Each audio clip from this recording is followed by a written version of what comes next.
The Science of Getting Rich. The Preface. This book is pragmatical, not philosophical.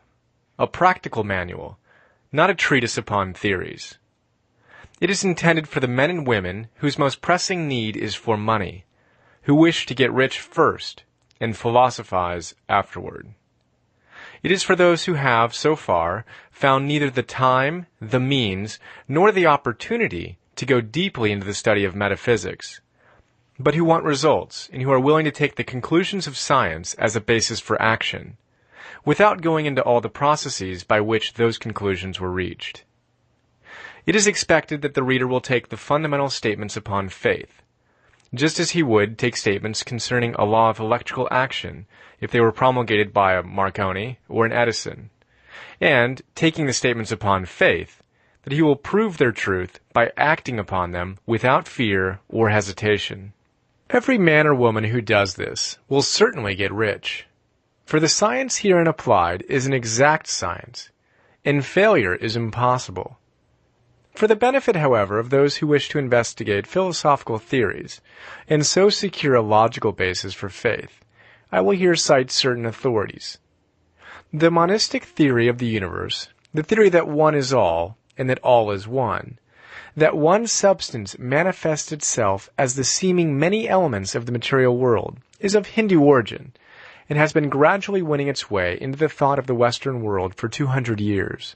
It is the foundation of all the Oriental philosophies, and of those of Descartes, Spinoza, Leibniz, Schopenhauer, Hegel, and Emerson.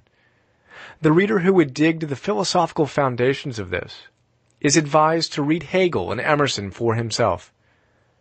In writing this book, I have sacrificed all other considerations to plainness and simplicity of style, so that all might understand. The plan of action laid down herein was deduced from the conclusions of philosophy. It has been thoroughly tested and bears the supreme test of practical experiment. It works. If you wish to know how the conclusions were arrived at, read the writings of the authors mentioned above. And if you wish to reap the fruits of their philosophies in actual practice, read this book and do exactly as it tells you to do. The Author. Chapter 1. The Right to be Rich. Whatever may be said in praise of poverty, the fact remains that it is not possible to live a really complete or successful life unless one is rich.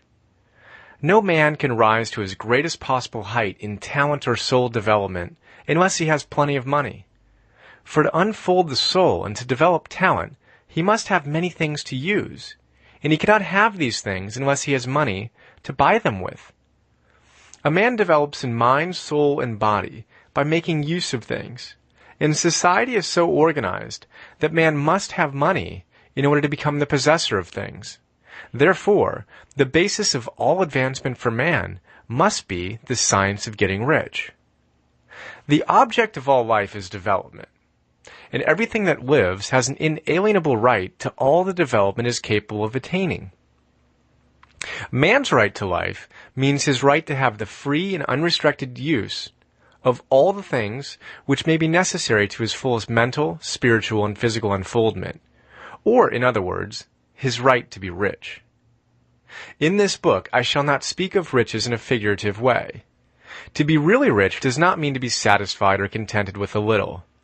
No man ought to be satisfied with a little if he is capable of using and enjoying more.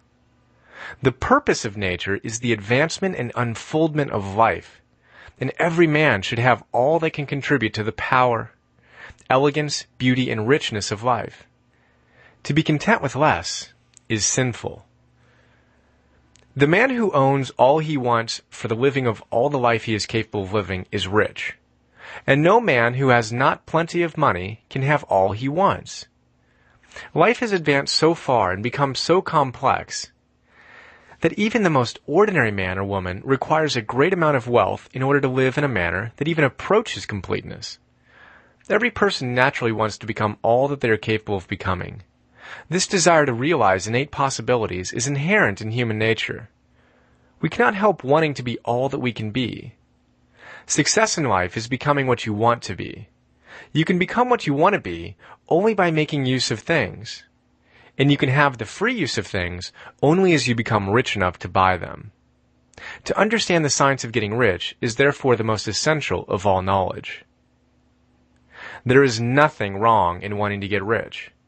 The desire for riches is really the desire for a richer, fuller, and more abundant life, and that desire is praiseworthy. The man who does not desire to live more abundantly is abnormal, and so the man who does not desire to have money enough to buy all he wants is abnormal. There are three motives for which we live. We live for the body, we live for the mind, we live for the soul. No one of these is better or holier than the other. All are alike desirable, and no one of the three, body, mind, or soul, can live fully if either of the others is cut short of full life and expression. It is not right or noble to live only for the soul and deny mind or body, and it is wrong to live for the intellect and deny body or soul. We are all acquainted with the loathsome consequences of living for the body and denying both mind and soul, and we see that real life means the complete expression of all that man can give through body, mind, and soul. Whatever he can say, no man can be really happy or satisfied unless his body is living fully in every function, and unless the same is true of his mind and his soul. Wherever there is unexpressed possibility or function not performed, there is unsatisfied desire. Desire is possibility seeking expression, or function seeking performance. Man cannot live fully in body without good food, comfortable clothing, and warm shelter, and without freedom from excessive toil. Rest and recreation are also necessary to his physical life. He cannot live fully in mind without books and time to study them, without opportunity for travel and observation, or without intellectual companionship. To live fully in mind, he must have intellectual recreations, and must surround himself with all the objects of art and beauty he is capable of using and appreciating. To live fully in soul, man must have love, and love is denied expression by poverty. A man's highest happiness is found in the bestowal of benefits on those he loves. Love finds its most natural and spontaneous expression in giving. The man who has nothing to give cannot fulfill his place as a husband or father, as a citizen, or as a man. It is in the use of material things that a man finds full life for his body, develops his mind, and unfolds his soul. It is therefore of supreme importance to him that he should be rich. It is perfectly right that you should desire to be rich. If you are a normal man or woman, you cannot help doing so. It is perfectly right that you should give your best attention to the science of getting rich, for it is the noblest and most necessary of all studies. If you neglect this study, you are derelict in your duty to yourself, to God and humanity. For you can render to God and humanity no greater service than to make the most of yourself. There is a science of getting rich, and it is an exact science, like algebra or arithmetic. There are certain laws which govern the process of acquiring riches. Once these laws are learned and obeyed by any man, he will get rich with mathematical certainty. The ownership of money and property comes as a result of doing things in a certain way. Those who do things in this certain way, whether on purpose or accidentally, get rich, while those who do not do these things, no matter how hard they work or how able they are, remain poor. It is a natural law that like causes always produce like effects, and therefore any man or woman who learns to do things in this certain way will infallibly get rich. That the above statement is true is shown by the following facts. Getting rich is not a matter of environment, for if it were, all the people in certain neighborhoods would become wealthy. The people of one city would all be rich, while those of other towns would all be poor. Or the inhabitants of one state would roll in wealth, while those of an adjoining state would be in poverty. But everywhere we see rich and poor living side by side, in the same environment, and often engaged in the same vocations. When two men are in the same locality, and in the same business, and one gets rich while the other remains poor, it shows that getting rich is not, primarily, a matter of environment. Some environments may be more favorable than others, but when two men in the same business are in the same neighborhood, and one gets rich while the other fails, it indicates that getting rich is the result of doing things in a certain way. And further, the ability to do things in this certain way is not due solely to the possession of talent. For many people who have great talent remain poor, while others who have very little talent get rich. Studying the people who have gotten rich, we find that they are an average lot in all respects, having no greater talents and abilities than other men. It is evident that they do not get rich because they possess talents and abilities that other men have not, but because they happen to do things in a certain way. Getting rich is not the result of saving or thrift. Many very penurious people are poor, while free spenders often get rich. Nor is getting rich due to doing things which others fail to do. For two men in the same business often do almost exactly the same things, and one gets rich while the other remains poor or becomes bankrupt. From all these things, we must come to the conclusion that getting rich is the result of doing things in a certain way. If getting rich is the result of doing things in a certain way, and if like causes always produce like effects, then any man or woman who can do things in that way can become rich, and the whole matter is brought within the domain of exact science. The question arises here, whether this certain way may not be so difficult that only a few may follow it. This cannot be true, as we have seen so far as natural ability is concerned. Talented people get rich, and blockheads get rich. Intellectually brilliant people get rich, and very stupid people get rich. Physically strong people get rich, and weak and sickly people get rich. Some degree of ability to think and understand is, of course, essential. But insofar natural ability is concerned, any man or woman who has sense enough to read and understand these words can certainly get rich. Also, we have seen that it is not a matter of environment. Location counts for something. One would not go to the heart of the Sahara and expect to do successful business. Getting rich involves the necessity of dealing with men, and of being where there are people to deal with. And if these people are inclined to deal in the way you want to deal, so much the better. But that is about as far as environment goes. If anybody else in your town can get rich, so can you. And if anybody else in your state can get rich, so can you. Again, it is not a matter of choosing some particular business or profession. People get rich in every business and in every profession, while their next-door neighbors in the same vocation remain in poverty. It is true that you will do best in a business which you like and which is congenial to you. And if you have certain talents which are well developed, you will do best in a business which calls for the exercise of those talents. Also, you will do best in a business which is suited to your locality. An ice cream parlor would do better in a warm climate than in Greenland, and a salmon fishery would succeed better in the Northwest than in Florida, where there are no salmon.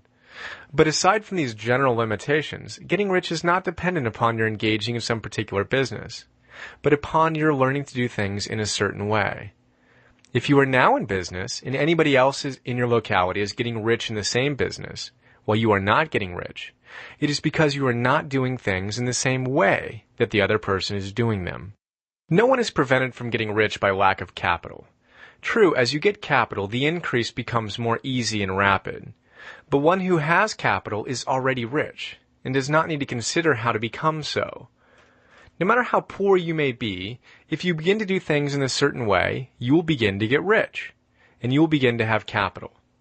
The getting of capital is a part of the process of getting rich, and it is a part of the result which invariably follows the doing of things in a certain way. You may be the poorest man on the continent and be deeply in debt. You may have neither friends, influence, nor resources. But if you begin to do things in this way, you must infallibly begin to get rich, for like causes must produce like effects. If you have no capital, you can get capital. If you are in the wrong business, you can get into the right business. If you are in the wrong location, you can go to the right location. And you can do so by beginning in your present business and in your present location to do things in a certain way, which causes success. Chapter 3. Is opportunity monopolized? No man is kept poor because opportunity has been taken away from him, because other people have monopolized the wealth and have put a fence around it. You may be shut off from engaging in business in certain lines, but there are other channels open to you. Probably it would be hard for you to get control of any of the great railroad systems. That field is pretty well monopolized. But the electric railway business is still in its infancy and offers plenty of scope for enterprise. And it will be very few years until traffic and transportation through the air will become a great industry. And in all its branches will give employment to hundreds of thousands, perhaps to millions of people. Why not turn your attention to the development of aerial transportation, instead of competing with J.J. Hill and others for a chance in the steam railway world? It is quite true that if you are a workman in the employ of the Steel Trust, you have very little chance of becoming the owner of the plant in which you work. But it is also true that if you will commence to act in a certain way, you can soon leave the employ of the Steel Trust. You can buy a farm of from 10 to 40 acres and engage in business as a producer of foodstuffs. There is great opportunity at this time for men who will live upon small tracts of land and cultivate the same intensively. Such men will certainly get rich. You may say that it is impossible for you to get the land, but I'm going to prove to you that it is not impossible, and that you can certainly get a farm if you will go to work in a certain way. At different periods, the tide of opportunity sets in different directions, according to the needs of the whole and the particular stage of social evolution which has been reached. At present, in America, it is setting toward agriculture and the allied industries and professions. Today, opportunity is open before the factory worker, in his line. It is open before the businessman who supplies the farmer more than before the one who supplies the factory worker, and before the professional man who waits upon the farmer more than before the one who serves the working class.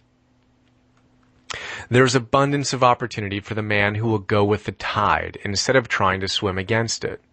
So the factory workers, either as individuals or as a class, are not being deprived of opportunity. The workers are not being kept down by their masters. They're not being ground by the trusts and combinations of capital. As a class, they are where they are because they do not do things in a certain way. If the workers of America chose to do so, they could follow the example of their brothers in Belgium and other countries and establish great department stores and cooperative industries. They could elect men of their own class to office and pass laws favoring the development of such cooperative industries. In a few years, they could take peaceful possession of the industrial field. The working class may become the master class whenever they will begin to do things in a certain way. The law of wealth is the same for them as it is for all others.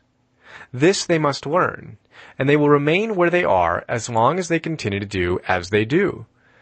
The individual worker, however, is not held down by the ignorance or the mental slothfulness of his class. He can follow the tide of opportunity to riches, and this book will tell him how. No one is kept in poverty by a shortness in the supply of riches. There is more than enough for all. A palace as large as the Capitol at Washington might be built for every family on earth from the building material in the United States alone. And under intensive cultivation, this country would produce wool, cotton, linen, and silk, enough to clothe each person in the world finer than Solomon was arrayed in all his glory, together with food enough to feed them all luxuriously. The visible supply is practically inexhaustible, and the invisible supply really is inexhaustible. Everything you see on earth is made from one original substance, out of which all things proceed. New forms are constantly being made, and older ones are dissolving, but all are shapes assumed by one thing. There is no limit to the supply of formless stuff or original substance. The universe is made out of it, but it was not all used in making the universe. The spaces in, through, and between the forms of the visible universe are permeated and filled with the original substance, with the formless stuff, with the raw material of all things. 10,000 times as much as has been made might still be made.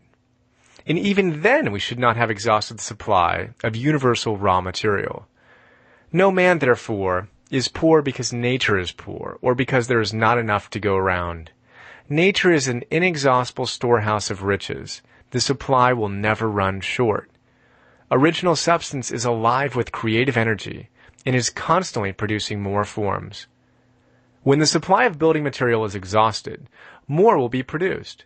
When the soil is exhausted so that foodstuffs and materials for clothing will no longer grow upon it, it'll be renewed or more soil will be made. When all the gold and silver has been dug from the earth, if man is still in such a stage of social development that he needs gold and silver, more will be produced from the formless. The formless stuff responds to the needs of man. It will not let him be without any good thing. This is true of man collectively. The race as a whole is always abundantly rich, and if individuals are poor, it is because they do not follow the certain way of doing things, which makes the individual man rich. The formless stuff is intelligent. It is stuff which thinks. It is alive, and is always impelled toward more life. It is the natural and inherent impulse of life to seek to live more. It is the nature of intelligence to enlarge itself, and of consciousness to seek to extend its boundaries and find a fuller expression. The universe of forms has been made by formless living substance, throwing itself into form in order to express itself more fully. The universe is a great living presence, always moving inherently toward more life and fuller functioning. Nature is formed for the advancement of life. Its impelling motive is the increase of life. For this cause, everything which can possibly minister to life is bountifully provided. There can be no lack unless God is to contradict himself and nullify his own works. You are not kept poor by lack in the supply of riches. It is a fact which I shall demonstrate a little farther on, that even the resources of the formless supply are at the command of the man or woman who will act and think in a certain way. Chapter 4. The first principle in the science of getting rich. Thought is the only power which can produce tangible riches from the formless substance. The stuff from which all things are made is a substance which thinks, and a thought of form in this substance produces the form. Original substance moves according to its thoughts. Every form and process you see in nature is the visible expression of a thought in original substance. As the formless stuff thinks of a form, it takes that form. As it thinks of a motion, it makes that motion. That is the way all things were created. We live in a thought world, which is part of a thought universe. The thought of a moving universe extended throughout formless substance, and the thinking stuff, moving according to that thought, took the form of systems of planets and maintains that form. Thinking substance takes the form of its thought and moves according to the thought. Holding the idea of a circling system of suns and worlds, it takes the form of these bodies and moves them as it thinks. Thinking the form of a slow-growing oak tree, it moves accordingly and produces the tree, though centuries may be required to do the work. In creating, the formless seems to move according to the lines of motion it has established. The thought of an oak tree does not cause the instant formation of a full-grown tree, but it does start in motion the forces which will produce the tree, along with established lines of growth. Every thought of form held in thinking substance causes the creation of the form, but always, or at least generally, along lines of growth and action already established. The thought of a house of a certain construction, if it were impressed upon formless substance, might not cause the instant formation of the house, but it would cause the turning of creative energies, already working in trade and commerce, into such channels as to result in the speedy building of the house. And if there were no existing channels through which the creative energy could work, then the house would be formed directly from primal substance, without waiting for the slow processes of the organic and inorganic world. No thought of form can be impressed upon original in substance without causing the creation of the form. Man is a thinking center and can originate thought. All the forms that man fashions with his hands must first exist in his thought. He cannot shape a thing until he has thought that thing. And so far man has confined his efforts wholly to the work of his hands. He has applied manual labor to the world of forms, seeking to change or modify those already existing. He has never thought of trying to cause the creation of new forms by impressing his thoughts upon formless substance. When man has a thought form, he takes material from the forms of nature and makes an image of the form which is in his mind. He has so far made little or no effort to cooperate with formless intelligence, to work, quote, with the Father. He has not dreamed that he can, quote, do what he seeth the Father doing. Man reshapes and modifies existing forms by manual labor. He has given no attention to the question whether he may not produce things from formless substance by communicating his thoughts to it. We propose to prove that he may do so. to prove that any man or woman may do so, and to show how. As our first step, we must lay down 3 fundamental propositions. First, we assert that there is one original formless stuff, or substance, from which all things are made. All the seemingly many elements are but different presentations of one element. All the many forms found in organic and inorganic nature are but different shapes, made from the same stuff. And this stuff is thinking stuff. A thought held in it produces the form of a thought. Thought, in thinking substance, produces shapes. Man is a thinking center, capable of original thought. If man can communicate his thought to original thinking substance, he can cause the creation or formation of the thing he thinks about. To summarize this, there is a thinking stuff from which all things are made, and which, in its original state, permeates, penetrates, and fills the inner space of the universe. A thought, in this substance, produces the thing that is imagined by the thought. Man can form things in his thought, and, by impressing his thought upon formless substance, can cause the thing he thinks about to be created. It may be asked if I can prove these statements, and without going into details, I answer that I can do so, both by logic and experience. Reasoning back from the phenomena of form and thought, I come to one original thinking substance. And reasoning forward from the thinking substance, I come to man's power to cause the formation of the thing he thinks about.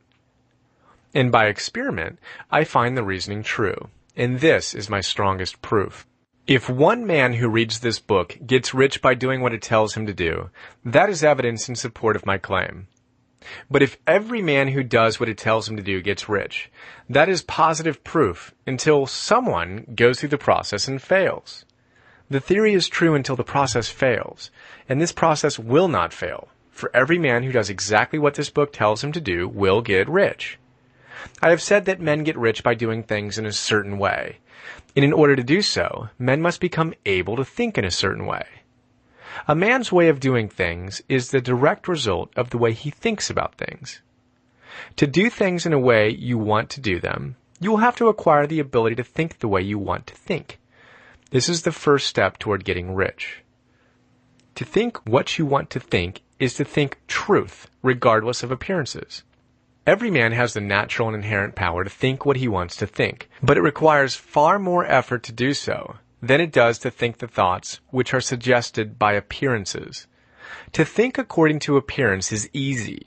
To think truth, regardless of appearances, is laborious and requires the expenditure of more power than any other work man is called upon to perform. There is no labor from which most people shrink, as they do from that of sustained and consecutive thought. It is the hardest work in the world. This is especially true when truth is contrary to appearances. Every appearance in the visible world tends to produce a corresponding form in the mind which observes it, and this can only be prevented by holding the thought of the truth. To look upon the appearance of disease will produce the form of disease in your own mind, and ultimately in your body, unless you hold the thought of the truth, which is that there is no disease. It is only an appearance, and the reality is health. To look upon the appearance of poverty will produce corresponding forms in your own mind, unless you hold to the truth that there is no poverty, there is only abundance. To think health when surrounded by the appearance of disease, or to think riches when in the midst of the appearances of poverty, requires power. But he who acquires the power becomes a master mind. He can conquer fate. He can have what he wants. This power can only be acquired by getting hold of the basic fact which is behind all appearances. And that fact is that there is one thinking substance, from which and by which all things are made. Then we must grasp the truth that every thought held in this substance becomes a form, and that man can so impress his thoughts upon it as to cause them to take form and become visible things. When we realize this, we lose all doubt and fear, for we know that we can create what we want to create. We can get what we want to have, and can become what we want to be. As a first step toward getting rich, you must believe the 3 fundamental statements given previously in this chapter. And in order to emphasize them again, I repeat them here. 1. There is thinking stuff from which all things are made, and which, in its original state, permeates, penetrates, and fills the inner spaces of the universe. 2. A thought in this substance produces the thing that is imaged by the thought. And 3. Man can form things in his thought, and, by impressing his thought upon formless substance, can cause the thing he thinks about to be created. You must lay aside all other concepts of the universe than this monistic one, and you must dwell upon this until it is fixed in your mind and has become your habitual thought. Read these creed statements over and over again, fix every word upon your memory, and meditate upon them until you firmly believe what they say. If a doubt comes to you, cast it aside as a sin. Do not listen to arguments against this idea. Do not go to churches or lectures where a contrary concept of things is taught or preached. Do not read magazines or books which teach a different idea. If you get mixed up in your faith, all your efforts will be in vain.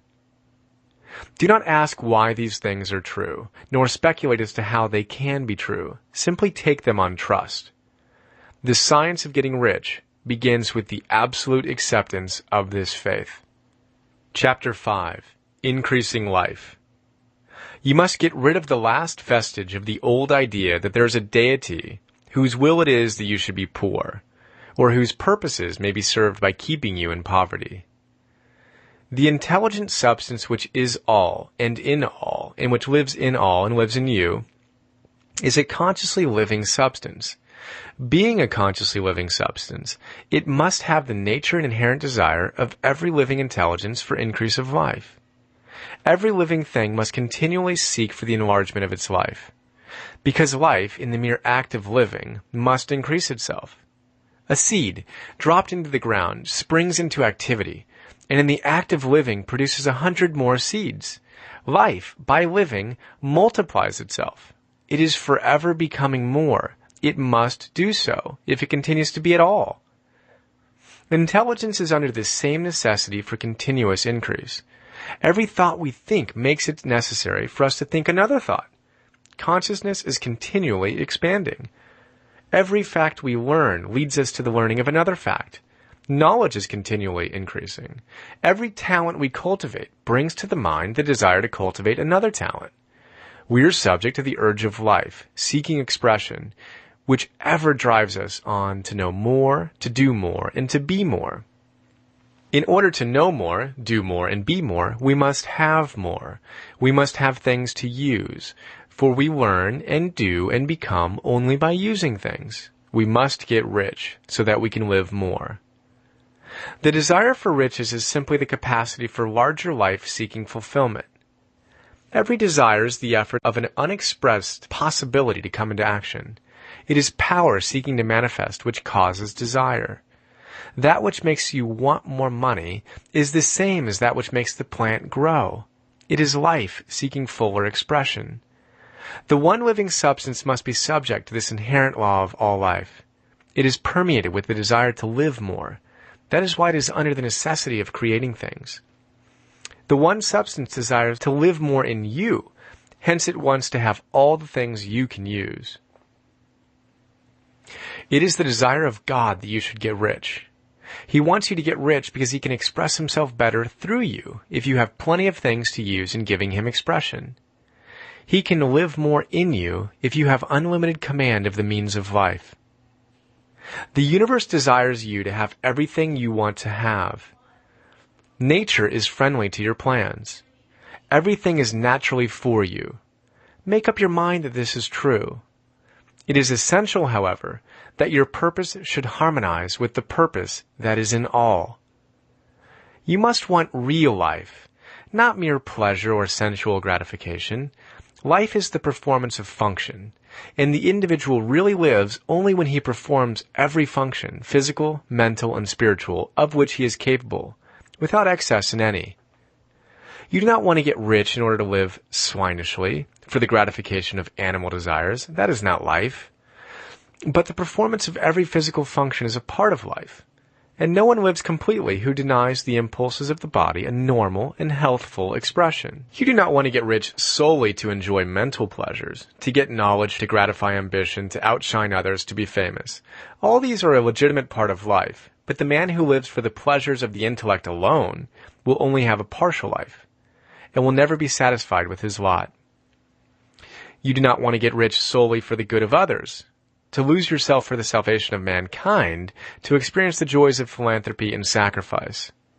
The joys of the soul are only a part of life, and they are no better or nobler than any other part. You want to get rich in order that you may eat, drink, and be merry when it is time to do these things, in order that you may surround yourself with beautiful things, see distant lands, feed your mind, and develop your intellect, in order that you may love men and do kind things, and be able to play a good part in helping the world to find truth. But remember that extreme altruism is no better and no nobler than extreme selfishness. Both are mistakes. Get rid of the idea that God wants you to sacrifice yourself for others, and that you can secure His favor by doing so. God requires nothing of the kind. What He wants is that you should make the most of yourself, and for others. And you can help others more by making the most of yourself than in any other way. You can make the most of yourself only by getting rich. So it is right and praiseworthy that you should give your first and best thought to the work of acquiring wealth. Remember, however, that the desire of substance is for all, and its movements must be for more life to all. It cannot be made to work for less life to any, because it is equally in all, seeking riches in life. Intelligent substance will make things for you, but it will not take things away from someone else and give them to you. You must get rid of the thought of competition. You are to create, not to compete for what is already created. You do not have to take anything away from anyone. You do not have to drive sharp bargains. You do not have to cheat or to take advantage. You do not need to let any man work for you for less than he earns. You do not have to covet the property of others, or to look at it with wishful eyes. No man has anything of which you cannot have the like, and that without taking what he has away from him. You are to become a creator, not a competitor. You are going to get what you want, but in such a way that when you get it, every other man will have more than he has now. I am aware that there are men who get a vast amount of money by proceeding in direct opposition to the statements in the paragraph above, and may add a word of explanation here. Men of the plutocratic type, who become very rich, do so sometimes purely by the extraordinary ability on the plane of competition, and sometimes they unconsciously relate themselves to substance in its great purposes and movements for the general racial upbuilding through industrial evolution. Rockefeller, Carnegie, Morgan, et al. Have been the unconscious agents of the Supreme in the necessary work of systematizing and organizing productive industry, and in the end their work will contribute immensely toward increased life for all. Their day is nearly over. They have organized production and will soon be succeeded by the agents of the multitude, who will organize the machinery of distribution. The multimillionaires are like the monster reptiles of the prehistoric eras. They play a necessary part in the evolutionary process, but the same power which produced them will dispose of them, and it is well to bear in mind that they have never been really rich. A record of the private lives of most of this class will show that they have been really some of the most abject and wretched of the poor. Riches secured on the competitive plane are never satisfactory and permanent. They are yours today and another's tomorrow. Remember, if you are to become rich in a scientific and certain way, you must rise entirely out of the competitive thought. You must never think for a moment that the supply is limited. Just as soon as you begin to think that all the money is being cornered and controlled by bankers and others, and that you must exert yourself to get laws passed to stop this process and so on, in that moment you drop into the competitive mind, and your power to cause creation is gone for the time being.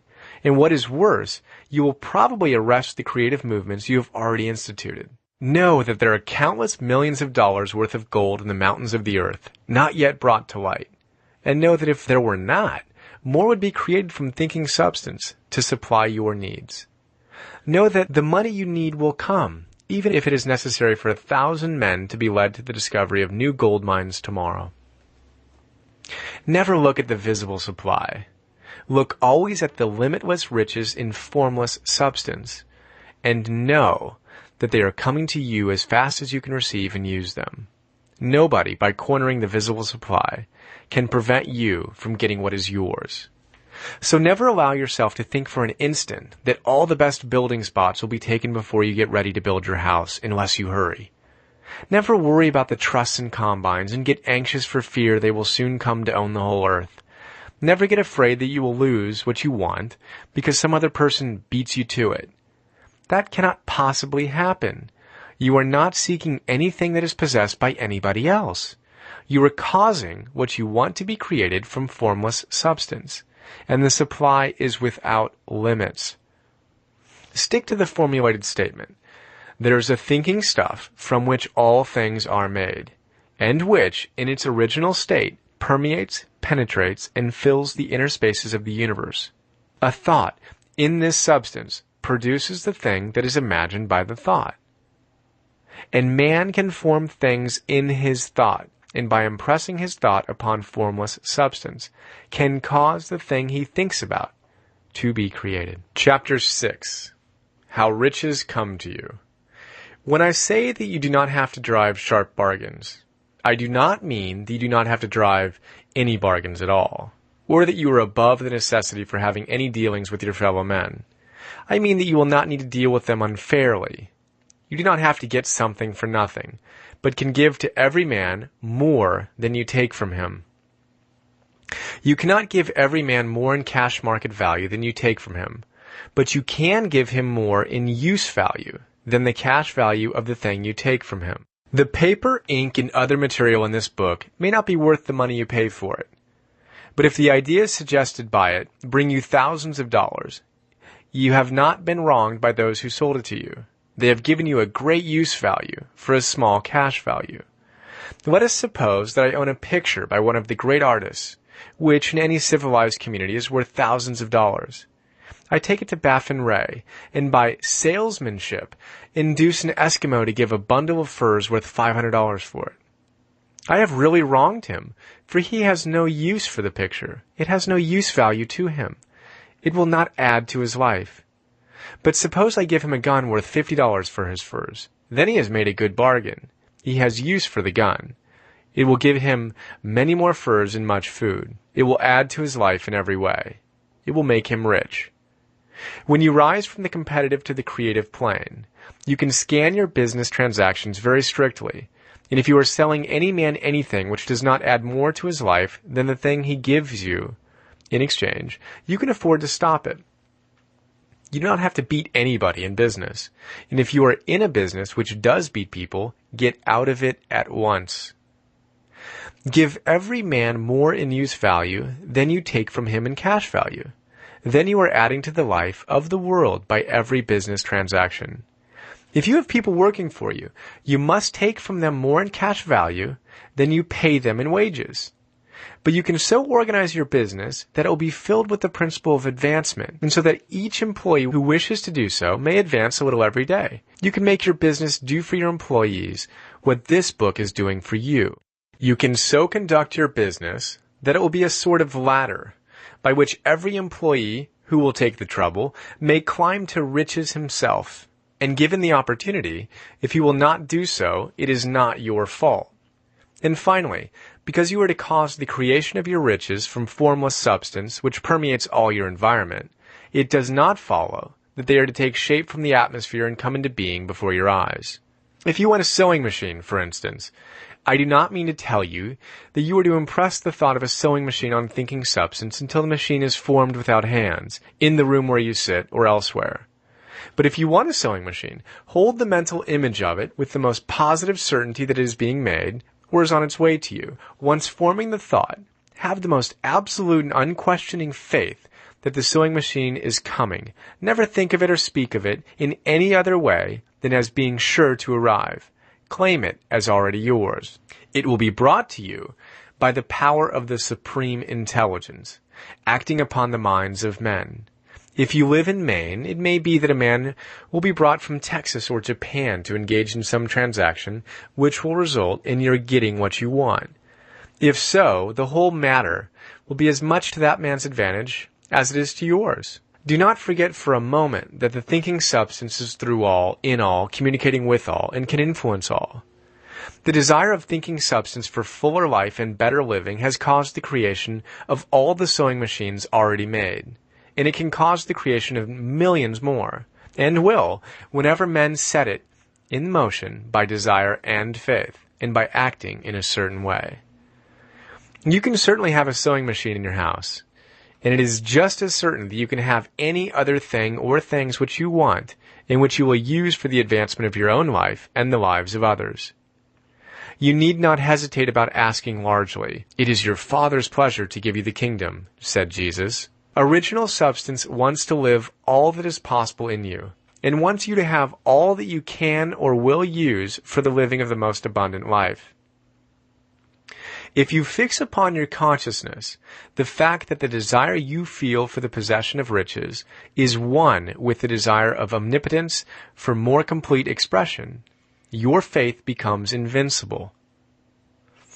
Once I saw a little boy sitting at a piano and vainly trying to bring harmony out of the keys, and I saw that he was grieved and provoked by his inability to play real music. I asked him the cause of his vexation, and he answered, "I can feel the music in me, but I can't make my hands go right." The music in him was the urge of original substance, containing all the possibilities of life. All that there is of music was seeking expression through the child. God, the one substance, is trying to live and do and enjoy things through humanity. He is saying, I want hands to build wonderful structures, to play divine harmonies, to paint glorious pictures. I want feet to run my errands, eyes to see my beauties, tongues to tell mighty truths, and to sing marvelous songs, and so on. All that there is of possibility is seeking expression through men. God wants those who can play music to have pianos and every other instrument, and to have the means to cultivate their talents to the fullest extent. He wants those who can appreciate beauty to be able to surround themselves with beautiful things. He wants those who can discern truth to have every opportunity to travel and observe. He wants those who can appreciate dress to be beautifully clothed, and those who can appreciate good food to be luxuriously fed. He wants all these things because it is himself that enjoys and appreciates them. It is God who wants to play and sing and enjoy beauty, and proclaim truth and wear fine clothes and eat good foods. It is God that worketh in you to will and to do, said Paul. The desire you feel for riches is the infinite, seeking to express himself in you as he sought to find expression in the little boy at the piano. So you need not hesitate to ask largely. Your part is to focalize and express the desire to God. This is a difficult point with most people. They retain something of the old idea that poverty and self-sacrifice are pleasing to God. They look upon poverty as a part of the plan, a necessity of nature. They have the idea that God has finished his work and made all that he can make, and that the majority of men must stay poor because there is not enough to go around. They hold to so much of this erroneous thought that they feel ashamed to ask for wealth. They try not to want more than a very modest competence, just enough to make them fairly comfortable. I recall now the case of one student who was told that he must get in mind a clear picture of the things he desired, so that the creative thought of them might be impressed on formless substance. He was a very poor man living in a rented house, and having only what he earned from day to day, and he could not grasp the fact that all wealth was his. So after thinking the matter over, he decided that he might reasonably ask for a new rug for the floor of his best room, and an anthracite coal stove to heat the house during the cold weather. Following the instructions given in this book, he obtained these things in a few months, and then it dawned upon him that he had not asked enough. He went through the house in which he lived, and planned all the improvements he would like to make in it. He mentally added a bay window here and a room there until it was complete in his mind as his ideal home, and then he planned its furnishings. Holding the whole picture in his mind, he began living in this certain way, and moving toward what he wanted. and he owns the house now, and is rebuilding it after the form of his mental image. And now, with still larger faith, he is going on to get greater things. And it has been unto him according to his faith. Chapter 7. Gratitude. The illustrations given in the last chapter will have conveyed to the reader the fact that the first step toward getting rich is to convey the idea of your wants to the formless substance. This is true, and you will see that in order to do so, it becomes necessary to relate yourself to the formless intelligence in a harmonious way. To secure this harmonious relation is a matter of such primary and vital importance that I shall give you some space to its discussion here, and give you instructions which, if you will follow them, will be certain to bring you into the perfect unity of mind with God. The whole process of mental adjustment and atonement can be summed up in one word: gratitude. First, you believe that there is one intelligent substance from which all things proceed. Second, you believe that this substance gives you everything you desire. And third, you relate yourself to it by a feeling of deep and profound gratitude. Many people who order their lives rightly in all other ways are kept in poverty by their lack of gratitude. Having received one gift from God, they cut the wires which connect them with Him by failing to make acknowledgement. It is easy to understand that the nearer we live to the source of wealth, the more wealth we shall receive. And it is easy also to understand that the soul that is always grateful lives in closer touch with God than the one which never looks to Him in thankful acknowledgement. The more gratefully we fix our minds on the Supreme when good things come to us, the more good things we will receive, and the more rapidly they will come. And the reason simply is that the mental attitude of gratitude draws the mind into closer touch with the source from which the blessings come. If it is a new thought to you that gratitude brings your whole mind into closer harmony with the creative energies of the universe, consider it well, and you will see that it is true. The good things you already have come to you along the lines of obedience to certain laws. Gratitude will lead your mind out along the ways by which things come, and it will keep you in close harmony with creative thought and prevent you from falling into competitive thought. Gratitude alone can keep you looking toward the all and prevent you from falling into the error of thinking of the supply as limited. And to do that would be fatal to your hopes. There's a law of gratitude, and it is absolutely necessary that you should observe the law if you are to get the results you seek. The law of gratitude is the nature principle that action and reaction are always equal and in opposite directions. The grateful outreaching of your mind in thankful praise to the Supreme is a liberation or expenditure of force. It cannot fail to reach that to which it addressed, and the reaction is an instantaneous movement towards you. Draw nigh unto God, and He will draw nigh unto you. This is a statement of psychological truth. And if your gratitude is strong and constant, the reaction in formless substance will be strong and continuous. The movement of the things you want will be always toward you. Notice the grateful attitude that Jesus took, how He always seems to be saying, "I thank Thee, Father, that Thou hearest me." You cannot exercise much power without gratitude, for it is gratitude that keeps you connected with power. But the value of gratitude does not consist solely in getting you more blessings in the future.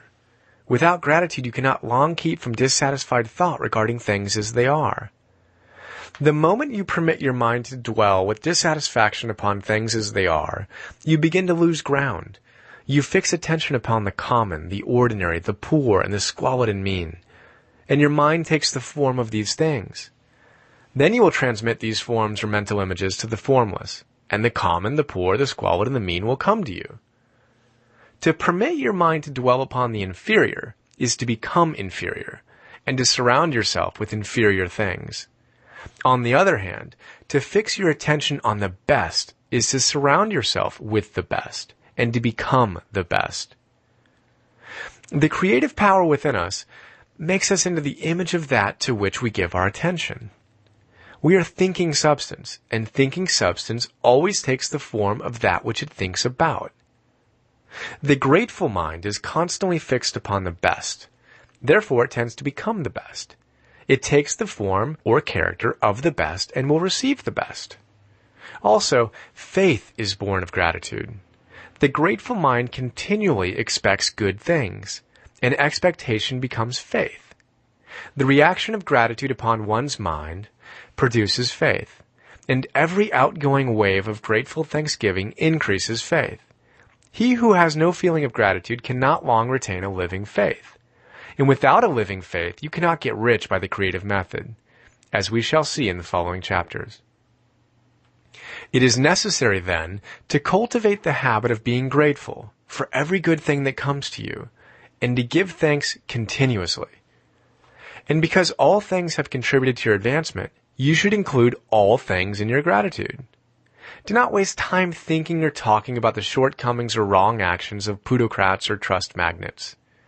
Their organization of the world has made your opportunity. All you get really comes to you because of them. Do not rage against corrupt politicians. If it were not for politicians, we should fall into anarchy, and your opportunity would be greatly lessened. God has worked a long time and very patiently to bring us to where we are in industry and government, and He is going right on with His work. There is not the least doubt that He will do away with plutocrats, trust magnates, captains of industry, and politicians as soon as they can be spared. But in the meantime, behold, they are all very good. Remember that they are helping to arrange the lines of transmission, along which your riches will come to you, and be grateful to them all. This will bring you into harmonious relations with the good in everything, and the good in everything will move toward you. And it is so with you and with all of us. Chapter 8. Thinking in the Certain Way. Turn back to Chapter 6 and read again the story of the man who formed a mental image of his house, and you will get a fair idea of the initial step toward getting rich. You must form a clear and definite mental picture of what you want. You cannot transmit an idea unless you have it yourself. You must have it before you can give it. And many people fail to impress thinking substance because they have themselves only a vague and misty concept of the things they want to do, to have, or to become. It is not enough that you should have a general desire for wealth to, quote, do good with. Everybody has that desire. It is not enough that you should have a wish to travel, see things, live more, etc. Everybody has those desires also. If you were going to send a wireless message to a friend, you would not send the letters of the alphabet in their order and let him construct the message for himself, nor would you take words at random from the dictionary. You would send a coherent sentence, one which meant something. When you try to impress your wants upon substance, remember that it must be done by a coherent statement. You must know what you want and be definite. You can never get rich or start the creative power into action by sending out unformed longings and vague desires. Go over your desires just as the man I have described went over his house. See just what you want and get a clear mental picture of it as you wish it to look when you get it. That clear mental picture you have must be continually in your mind, as the sailor has in his mind the port toward which he is sailing the ship. You must keep your face toward it all the time. You must no more lose sight of it than the steersman loses sight of the compass. It is not necessary to take exercises in concentration, nor to set apart special times for prayer and affirmation, nor to, quote, go into the silence, nor to do occult stunts of any kind. These things are well enough, but all you need is to know what you want, and to want it badly enough so that it will stay in your thoughts. Spend as much of your leisure time as you can in contemplating your picture. But no one needs to take exercises to concentrate his mind on a thing which he really wants. It is the things you do not really care about which require effort to fix your attention upon. And unless you really want to get rich, so that the desire is strong enough to hold your thoughts directed to the purpose, as the magnetic pole holds the needle of the compass, it will hardly be worthwhile for you to try to carry out the instructions given in this book. The methods herein set forth are for people whose desire for riches is strong enough to overcome mental laziness and the love of ease, and make them work. The more clear and definite you make your picture then, and the more you dwell upon it, bringing out all its delightful details, the stronger your desire will be, And the stronger your desire, the easier it will be to hold your mind upon it and fixed upon the picture of what you want. Something more is necessary, however, than merely to see the picture clearly. If that is all you do, you're only a dreamer, and you will have little or no power for accomplishment. Behind your clear vision must be the purpose to realize it, to bring it out in tangible expression. And behind this purpose must be an invincible and unwavering faith that the thing is already yours, that it is at hand, and you have only to take possession of it. Live in the new house mentally until it takes form around you physically. In the mental realm, enter at once into full enjoyment of the things you want. Whatsoever things you ask for when ye pray, believe that ye receive them, and ye shall have them, said Jesus. See the things you want as if they were actually around you all the time. See yourself as owning and using them. Make use of them in imagination. Dwell upon your mental picture until it is clear and distinct, and then take the mental attitude of ownership toward everything in that picture. Take possession of it, in mind, in the full faith that it is actually yours. Hold to this mental ownership. Do not waver for an instant in the faith that it is real. And remember what was said in a preceding chapter about gratitude. Be as thankful for it all the time as you expect to be when it has taken form. The man who can sincerely thank God for the things which as yet he owns only in imagination has real faith. He will get rich. He will cause the creation of whatsoever he wants. Now, you do not need to pray repeatedly for things you want. It is not necessary to tell God about it every day. Use not vain repetitions as the heathens do, said Jesus to his pupils, for your Father knoweth that ye have need of these things before ye ask him. Your part is to intelligently formulate your desire for the things which make for a larger life, and to get these desires arranged into a coherent whole, and then to impress this whole desire upon the formless substance, which has the power and the will to bring you what you want. You do not make this impression by repeating strings of words. You make it by holding the vision with unshakable purpose to attain it, and with steadfast faith that you will attain it. The answer to prayer is not according to your faith while you are talking, but according to your faith while you are working.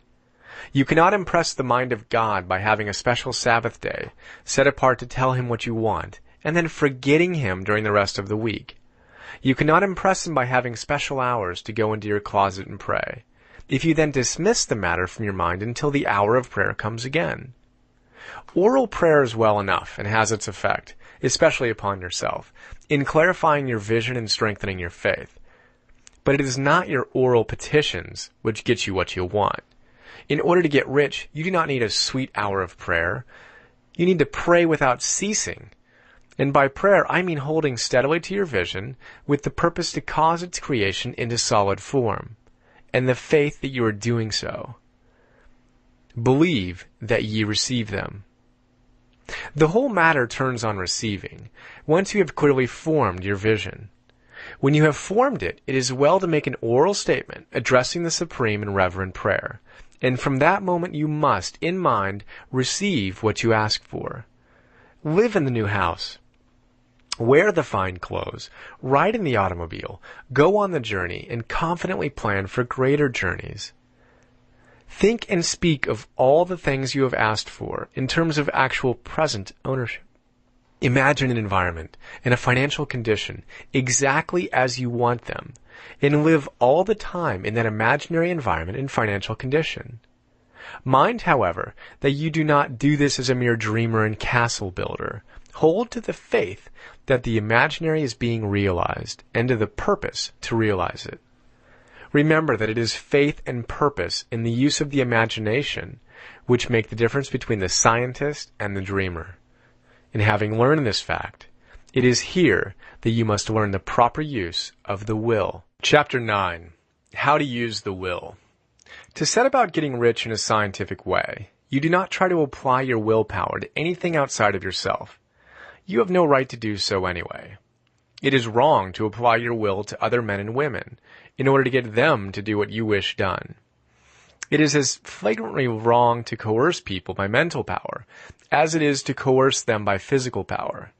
If compelling people by physical force to do things for you reduces them to slavery, compelling them by mental means accomplishes exactly the same thing. The only difference is in methods. If taking things from people by physical force is robbery, then taking things by mental force is robbery also. There is no difference in principle. You have no right to use your willpower upon another person, even if for his own good, for you do not know what is for his good. The science of getting rich does not require you to apply power or force to any person in any way whatsoever. There is not the slightest necessity for doing so. Indeed, any attempt to use your will upon others will only tend to defeat your purpose. You do not need to apply your will to things in order to compel them to come to you. That would simply be trying to coerce God, and would be foolish and useless, as well as irreverent. You do not have to compel God to give you good things, any more than you have to use your willpower to make the sun rise. You do not have to use your willpower to conquer an unfriendly deity, or to make stubborn and rebellious forces do your bidding. Substance is friendly to you, and is more anxious to give you what you want than you are to get it. To get rich, you need only to use your willpower upon yourself. When you know what to think and do, then you must use your will to compel yourself to think and do the right things. That is the legitimate use of the will in getting what you want, to use it in holding yourself to the right course. Use your will to keep yourself thinking and acting in a certain way.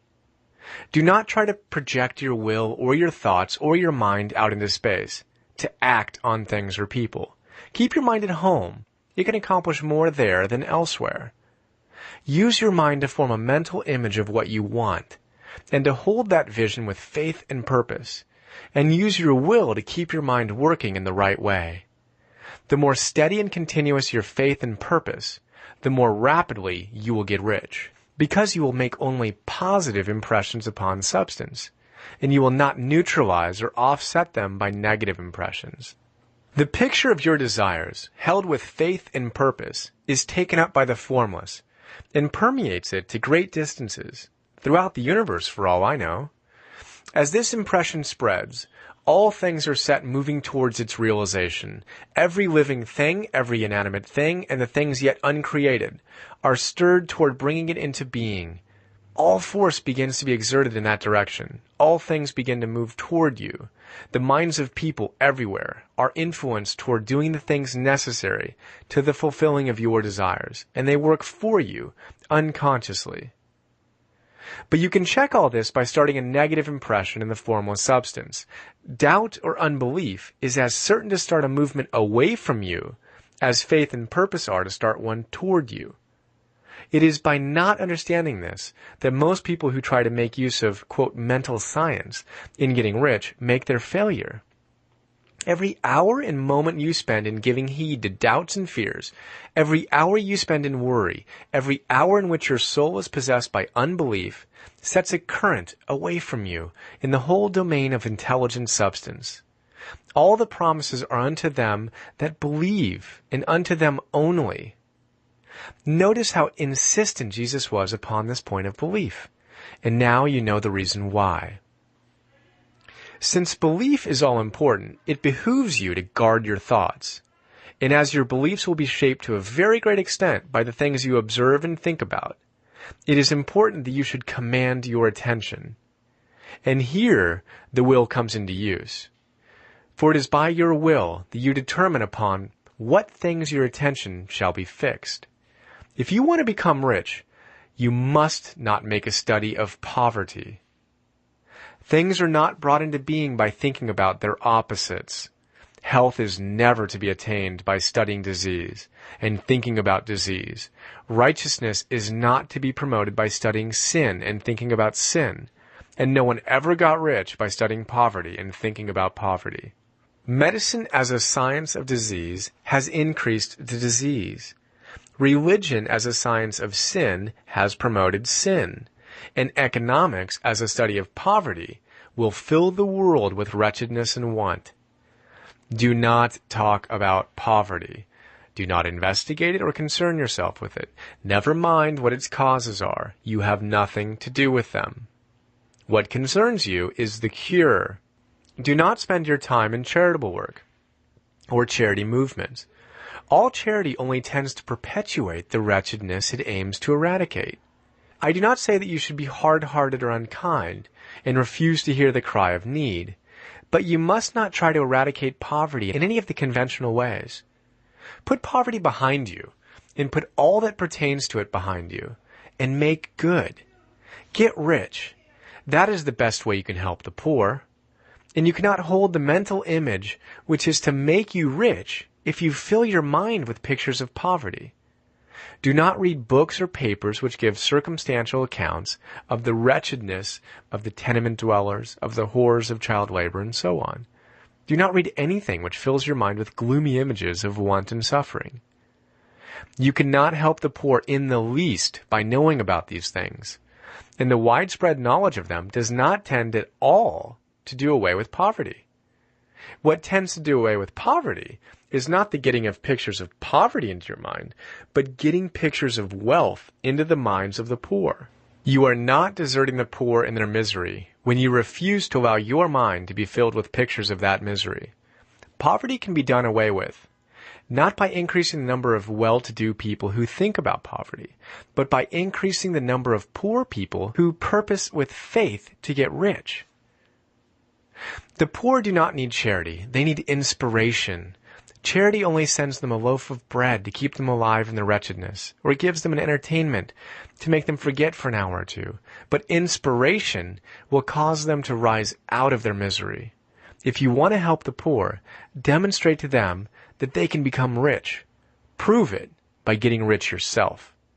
The only way in which poverty will ever be banished from this world is by getting a large and constantly increasing number of people to practice the teachings of this book. People must be taught to become rich by creation, not by competition. Every man who becomes rich by competition throws down behind him the ladder by which he rises, and keeps others down. But every man who gets rich by creation opens a way for thousands to follow him, and inspires them to do so. You are not showing hardness of heart or an unfeeling disposition when you refuse to pity poverty, see poverty, read about poverty, or think or talk about it, or to listen to those who do talk about it. Use your willpower to keep your mind off the subject of poverty and to keep it fixed with faith and purpose on the vision of what you want. Chapter 10. Further use of the will. You cannot retain a true and clear vision of wealth if you are constantly turning your attention to opposing pictures, whether they be external or imaginary. Do not tell of your past troubles of a financial nature. If you have had them, do not think of them at all. Do not tell of the poverty of your parents or the hardships of your early life. To do any of these things is to mentally class yourself with the poor for the time being, and it will certainly check the movement of things in your direction. Let the dead bury their dead, as Jesus said. Put poverty and all things that pertain to poverty completely behind you. You have accepted a certain theory of the universe as being correct, and are resting all your hopes of happiness on its being correct. And what can you gain by giving heed to conflicting theories? Do not read religious books which tell you that the world is soon coming to an end, and do not read the writing of muckrakers and pessimistic philosophers who tell you that it is going to the devil. The world is not going to the devil. It is going to God. It is wonderful becoming. True, there may be a good many things in existing conditions which are disagreeable. But what is the use of studying them when they are certainly passing away, and when the study of them only tends to check their passing and keep them with us? Why give time and attention to things which are being removed by evolutionary growth, when you can hasten their removal only by promoting the evolutionary growth as far as your part of it goes? No matter how horrible and seeming may be the conditions in certain countries, sections, or places, you waste your time and destroy your own chances by considering them. You should interest yourself in the world's becoming rich. Think of the riches the world is coming into, instead of the poverty it is growing out of. And bear in mind that the only way in which you can assist the world in growing rich is by growing rich yourself through the creative method, not the competitive one. Give your attention wholly to riches. Ignore poverty. Whenever you think or speak of those who are poor, think and speak of them as those who are becoming rich, and those who are to be congratulated rather than pitied. Then they and others will catch the inspiration and begin to search for the way out. Because I say that you are to give your whole time and mind and thought to riches, it does not follow that you are to be sordid or mean. To become really rich is the noblest aim you can have in life, for it includes everything else. On the competitive plane, the struggle to get rich is a godless scramble for power over other men. But when we come into the creative mind, all this is changed. All that is possible in the way of greatness and soul unfoldment, of service and lofty endeavor, comes by way of getting rich. All is made possible by the use of things. If you lack for physical health, you will find that the attainment of it is conditioned on your getting rich. Only those who are emancipated from financial worry, and who have the means to live a carefree existence and follow hygienic practices, can have and retain health. Moral and spiritual greatness is possible only to those who are above the competitive battle for existence, and only those who are becoming rich on the plane of creative thought are free from the degrading influences of competition. If your heart is set on domestic happiness, remember that love flourishes best where there is refinement, a high level of thought, and freedom from corrupting influences.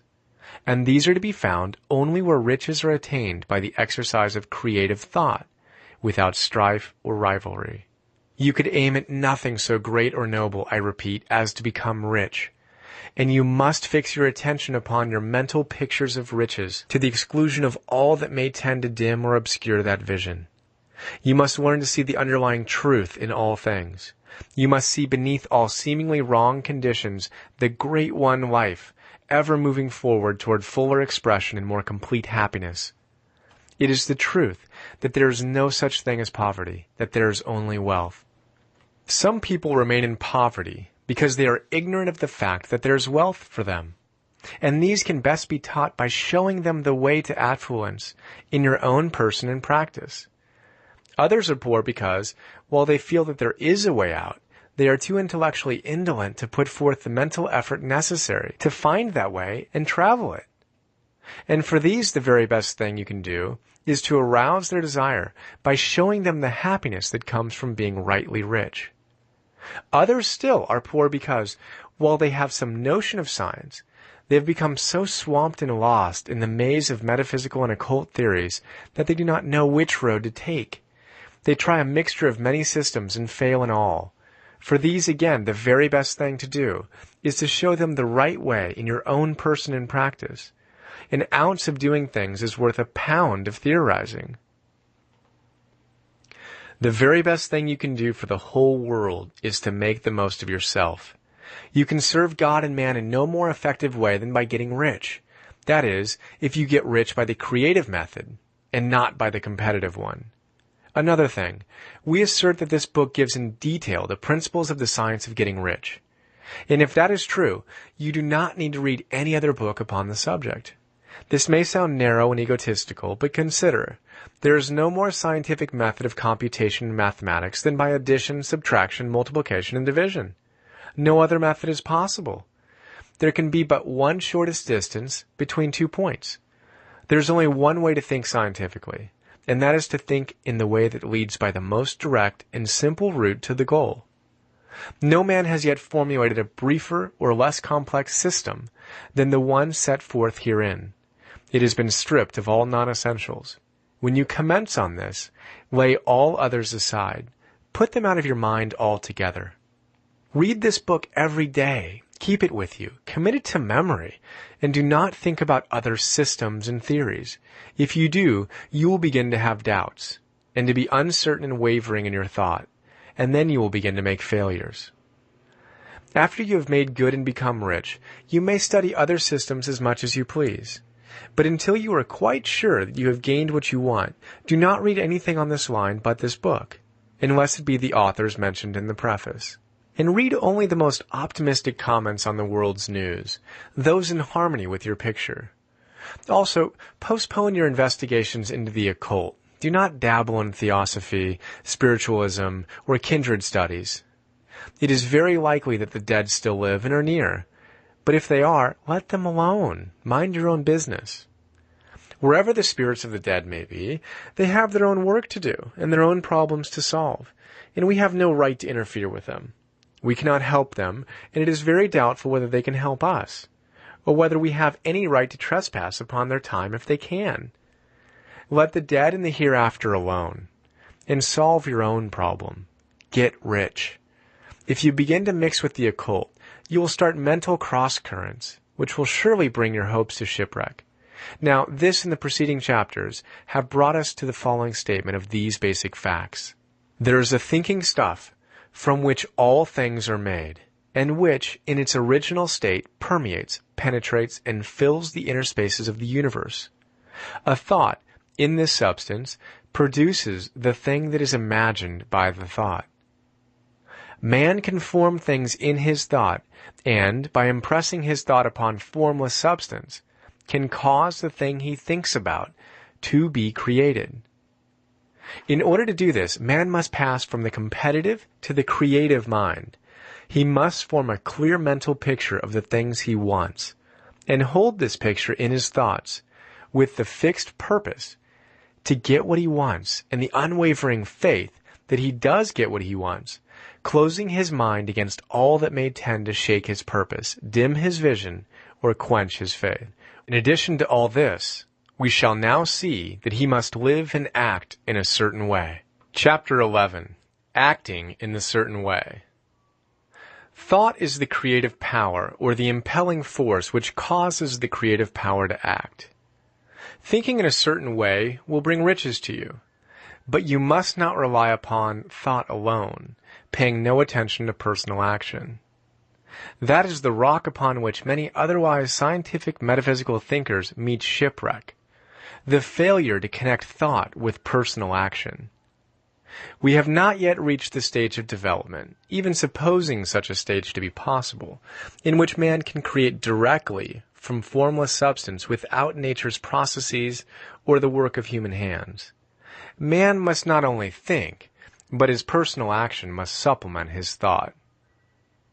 By thought you can cause the gold in the hearts of the mountains to be impelled toward you, but it will not mine itself, refine itself, coin itself into double eagles, and come rolling along the road seeking its way into your pocket. Under the impelling power of the Supreme Spirit, men's affairs will be so ordered that someone will be led to mine the gold for you. Other men's business transactions will be so directed that the gold will be brought toward you, and you must so arrange your own business affairs that you may be able to receive it when it comes to you. Your thought makes all things, animate and inanimate, work to bring you what you want. But your personal activity must be such that you can rightly receive what you want when it reaches you. You are not to take it as charity, nor to steal it. You must give every man more in use value than he gives you in cash value.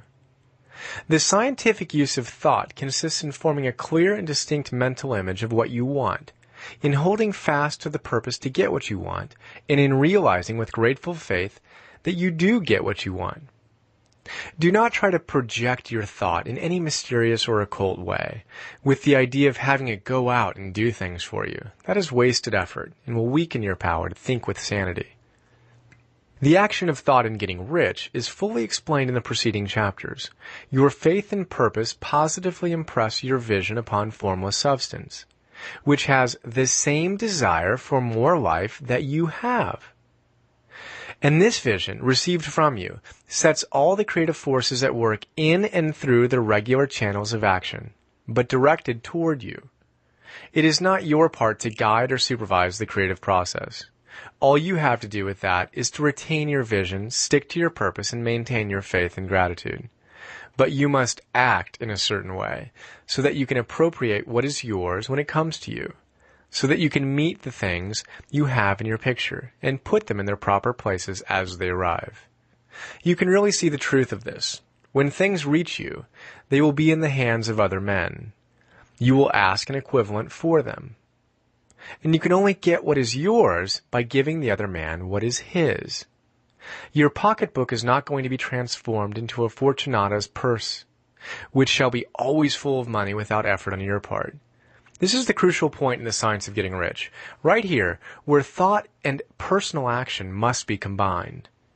There are very many people who, consciously or unconsciously, set the creative forces in action by the strength and persistence of their desires, but who remain poor because they do not provide for the reception of the thing they want when it comes.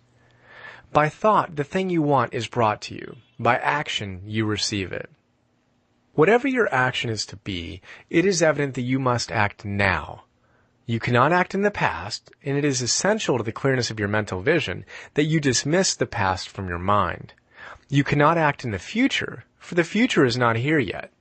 And you cannot tell how you will want to act in any future contingency until that contingency has arrived. Because you are not in the right business or the right environment now, do not think that you must postpone action until you get into the right business or environment. And do not spend time in the present, taking thought as to the best course in possible future emergencies. Have faith in your ability to meet any emergency when it arrives. If you act in the present with your mind on the future, your present action will be both divided and not effective. Put your whole mind into present action. Do not give your creative impulse to original substance, and then sit down and wait for results. If you do, you will never get them. Act now. There is never any time but now, and there never will be any time but now. If you are ever to begin to make ready for the reception of what you want, you must begin now. And your action, whatever it is, must most likely be in your present business or employment, and must be upon the persons and things in your present environment. You cannot act where you are not. You cannot act where you have been, and you cannot act where you are going to be. You can act only where you are. Do not bother as to whether yesterday's work was done well or not. Do today's work well. Do not try to do tomorrow's work now. There will be plenty of time to do that when you get to it. Do not try by occult or mystical means to act on people or things that are out of your reach. Do not wait for a change of environment before you act. Get a change of environment by action. You can so act upon the environment in which you are now as to cause yourself to be transferred to a better environment. Hold with faith and purpose the vision of yourself in the better environment, but act upon your present environment with all your heart and with all your strength and with all your mind. Do not spend any time in daydreaming or castle building. Hold to the one vision of what you want and act now. Do not cast about seeking some new thing to do or some strange, unusual, or remarkable action to perform as a first step toward getting rich. It is probable that your actions, at least for some time to come, will be those you have been performing for some time past.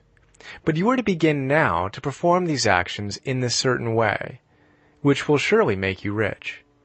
If you are engaged in some business and feel that it is not the right one for you, do not wait until you get into the right business before you begin to act. Do not feel discouraged or sit down and lament because you are misplaced. No man was ever so misplaced that he could not find the right place, and no man ever became so involved in the wrong business but that he couldn't get into the right business. Hold the vision of yourself in the right business with the purpose to get into it, and the faith that you will get into it and are getting into it, but act in your present business. Use your present business as the means of getting a better one, and use your present environment as the means of getting into a better one.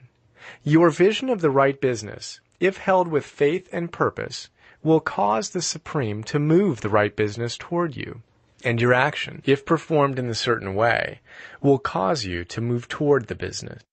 If you are an employee or a wage earner and feel that you must change places in order to get what you want, do not project your thought into space and rely upon it to get you another job. It will probably fail to do so. Hold the vision of yourself in the job you want while you act with faith and purpose on the job you have, and you will certainly get the job you want. Your vision and faith will set the creative force in motion to bring it toward you, and your action will cause the forces in your environment to move you toward the place you want. In closing this chapter, we will add another statement to our syllabus. There is a thinking stuff from which all things are made, and which, in its original state, permeates, penetrates, and fills the inner spaces of the universe. A thought in this substance produces the thing that is imaged by the thought. Man can form things in his thought, and, by impressing his thought upon formless substance, can cause the thing he thinks about to be created. In order to do this, man must first pass from the competitive to the creative mind. He must form a clear mental picture of the things he wants, and hold this picture in his thoughts, with the fixed purpose to get what he wants, and the unwavering faith that he does get what he wants, closing his mind to all that may tend to shake his purpose, dim his vision, or quench his faith. That he may receive what he wants when it comes, man must act now upon the people and things in his present environment. Chapter 12. Efficient Action. You must use your thought as directed in previous chapters, and begin to do what you can do where you are. And you must do all that you can do where you are. You can advance only by being larger than your present place, and no man is larger than his present place who leaves undone any of the work pertaining to that place. The world is advanced only by those who more than fill their present places.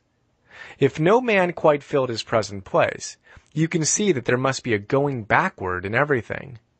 Those who do not quite fill their present places are dead weight upon society, government, commerce, and industry. They must be carried along by others at a great expense. The progress of the world is retarded only by those who do not fill the places they are holding. They belong to a former age in a lower stage or plane of life, and their tendency is toward degeneration. No society could advance if every man was smaller than his place. Social evolution is guided by the law of physical and mental evolution. In the animal world, evolution is caused by excess of life. When an organism has more life than can be expressed in the functions of its own plane, it develops the organs of a higher plane, and a new species is originated. There never would have been new species had there not been organisms which more than filled their places. The law is exactly the same for you. Your getting rich depends upon your applying this principle to your own affairs. Every day is either a successful day or a day of failure. And it is the successful days which get you what you want. If every day is a failure, you can never get rich. While if every day is a success, you cannot fail to get rich. If there is something that may be done today and you do not do it, you have failed insofar as that thing is concerned. And the consequences may be more disastrous than you imagine. You cannot foresee the results of even the most trivial act. You do not know the workings of all the forces that have been set moving in your behalf. Much may be depending on your doing some simple act. It may be the very thing which is to open the door of opportunity to very great possibilities. You can never know all the combinations which supreme intelligence is making for you in the world of things and of human affairs. Your neglect or failure to do some small thing may cause a long delay in getting what you want. Do every day all that can be done that day. There is, however, a limitation or qualification of the above that you must take into account.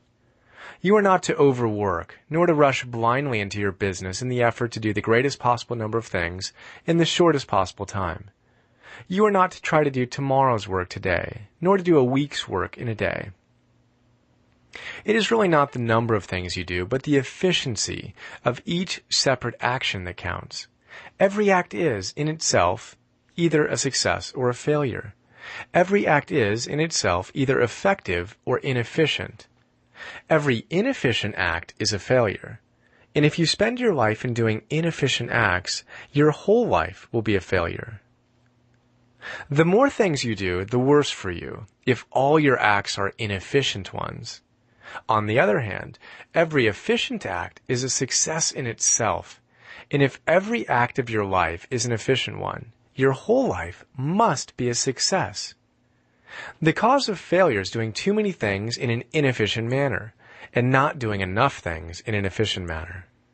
You will see that it is self-evident proposition that if you do not do any inefficient acts, and if you do a sufficient number of efficient acts, you will become rich. If now it is possible for you to make each act an efficient one, you see again that the getting of riches is reduced to an exact science, like mathematics. The matter turns then on the questions whether you can make each separate act a success in itself, and this you can certainly do. You can make each act a success because all power is working with you, and all power cannot fail. Power is at your service, and to make each act efficient, you have only to put power into it. Every action is either strong or weak, and when everyone is strong, you are acting in a certain way, which will make you rich. Every act can be made strong and efficient by holding your vision while you are doing it, and putting the whole power of your faith and purpose into it. It is at this point that the people fail who separate mental power from personal action. They use the power of mind in one place and at one time, and they act in another place and at another time. So their acts are not successful in themselves. Too many of them are inefficient. But if all power goes into every act, no matter how commonplace, every act will be a success in itself. And as in the nature of things, every success opens the way to other successes. Your progress towards what you want and the progress of what you want toward you will become increasingly rapid. Remember that successful action is cumulative in its results. Since the desire for more life is inherent in all things, when a man begins to move towards larger life, more things attach themselves to him, and the influence of his desire is multiplied. Do every day all that you can do that day, and do each act in an efficient manner. In saying that you must hold your vision while you are doing each act, however trivial or commonplace, I do not mean to say that it is necessary at all times to see the vision distinctly to its smallest details. It should be the work of your leisure hours to use your imagination on the details of your vision, and to contemplate them until they are firmly fixed upon your memory. If you wish speedy results, spend practically all your spare time in this practice. By continuous contemplation, you will get the picture of what you want, even to the smallest details, so firmly fixed upon your mind and so completely transferred to the mind of formless substance, that in your working hours you need only to mentally refer to the picture to stimulate your faith and purpose, and cause your best effort to be put forth. So contemplate your picture in your leisure hours until your consciousness is so full of it that you can grasp it instantly. You will become so enthused with its bright promises that the mere thought of it will call forth the strongest energies of your whole being. Let us again repeat our syllabus, and by slightly changing the closing statements, bring it to the point we have now reached. There's a thinking stuff from which all things are made, and which, in its original state, permeates, penetrates, and fills the inner spaces of the universe. A thought in this substance produces the thing that is imaged by the thought. Man can form things in his thought, and, by impressing his thought upon formless substance, can cause the thing he thinks about to be created. In order to do this, man must pass from the competitive to the creative mind. He must form a clear mental picture of the things he wants, and do, with faith and purpose, all that can be done each day, doing each separate thing in an efficient manner. Chapter 13. Getting into the right business. Success in any particular business depends for one thing upon your possessing in a well-developed state the faculties required in that business. Without good musical faculty, no one can succeed as a teacher of music. Without well-developed mechanical faculties, no one can achieve great success in any of the mechanical trades. Without tact and the commercial faculties, no one can succeed in a mercantile pursuit. And to possess in a well-developed state the faculties required in your particular vocation does not ensure getting rich. There are musicians who have remarkable talent, and who yet remain poor. There are blacksmiths, carpenters, and so on who have excellent mechanical ability, but who do not get rich. and there are merchants with good faculties for dealing with men who nevertheless fail. The different faculties are tools. It is essential to have good tools, but it is also essential that the tools should be used in the right way. No man can take a sharp saw, a square, a good plane, and so on, and build a handsome article of furniture. Another man can take the same tools and set to work to duplicate the article, but his production will be a botch. He does not know how to use good tools in a successful way. The various faculties of your mind are the tools with which you must do the work, which is to make you rich. It will be easier for you to succeed if you get into a business for which you are well equipped with mental tools. Generally speaking, you will do best in that business which will use your strongest faculties, the one for which you are naturally best fitted. But there are limitations to this statement also. No man should regard his vocation as being irrevocably fixed by the tendencies with which he was born. You can get rich in any business, for if you have not the right talent, you can develop that talent. It merely means that you will have to make your tools as you go along, instead of confining yourself to the use of those with which you were born. It will be easier for you to succeed in a vocation for which you already have the talents in a well-developed state, but you can succeed in any vocation, for you can develop any rudimentary talent, and there is no talent of which you have not at least the rudiment. You will get rich most easily in point of effort if you do that for which you are best fitted, but you will get rich most satisfactorily if you do that which you want to do. Doing what you want to do is life, and there is no real satisfaction in living if we are compelled to be forever doing something that we do not like to do, and can never do what we want to do. And it is certain that you can do what you want to do. The desire to do it is proof that you have within you the power which can do it. Desire is a manifestation of power. The desire to play music is the power which can play music, seeking expression and development. The desire to invent mechanical devices is the mechanical talent seeking expression and development. Where there is no power, either developed or undeveloped, to do a thing, there is never any desire to do that thing. And where there is strong desire to do a thing, it is certain proof that the power to do it is strong, and only requires to be developed and applied in the right way. All things else being equal, it is best to select the business for which you have the best developed talent. But if you have a strong desire to engage in any particular line of work, you should select that work as the ultimate end at which you aim. You can do what you want to do, and it is your right and privilege to follow the business or avocation which will be most congenial and pleasant. You are not obliged to do what you do not like to do, and should not do it except as a means to bring you to the doing of the thing you want to do. If there are any past mistakes whose consequences have placed you in an undesirable business or environment, you may be obliged for some time to do what you do not like to do. But you can make the doing of it pleasant by knowing that it is making it possible for you to come to the doing of what you want to do. If you feel that you are not in the right vocation, do not act too hastily in trying to get into another one. The best way generally to change business or environment is by growth. Do not be afraid to make a sudden and radical change if the opportunity is presented, and you feel after careful consideration that it is the right opportunity. But never take sudden or radical action when you are in a doubt as to the wisdom of doing so. There is never any hurry on the creative plane, and there is no lack of opportunity. When you get out of the competitive mind, you will understand that you never need to act hastily.